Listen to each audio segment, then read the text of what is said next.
Wali Kota Palembang melaksanakan safari subuh di Masjid Miftahul Jannah yang berada di Jalan Husein Basri RT 05 Kelurahan Sukamulya, Kecamatan Sematang Borang.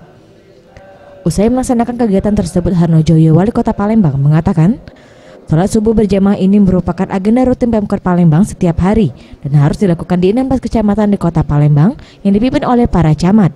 Selanjutnya, safari subuh akan dilaksanakan di 107 kelurahan di Palembang. Dan Pemkot Palembang selama melaksanakan safari subuh ini selalu mengajak penceramah asli Palembang untuk berdakwah dan menyebarkan program Pemkot Palembang untuk melaksanakan sholat subuh berjamaah sebelum melakukan aktivitas sehari-hari.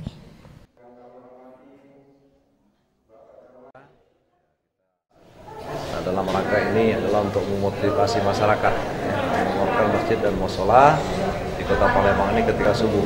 Kami langsung setiap pagi keliling safari subuh di mushola dan masjid di Kota Palembang. Tentu juga di samping mengeluarkan masjid ketika subuh, kami juga ingin mendengarkan, menyerap aspirasi dari masyarakat secara langsung terkait dengan kebutuhan yang diinginkan di tengah-tengah masyarakat, khususnya di Kelurahan Sukamulya, di RT 0102 yang setiap tempat kami kunjungi. Kami membutuhkan informasi terkait fasilitas umum yang ingin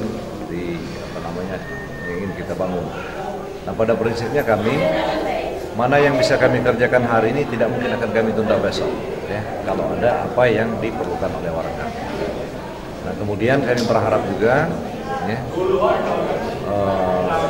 dan kami juga pada kesempatan ini juga menyampaikan program pemerintah terkait dengan keikutsertaan masyarakat, utamanya menjaga lingkungan, mencintai lingkungan. Pada kesempatan ini, Harnojoyo, Wali Kota Palembang, juga menyerap aspirasi warga dan memberikan bantuan Al-Quran dan uang untuk pembangunan masjid.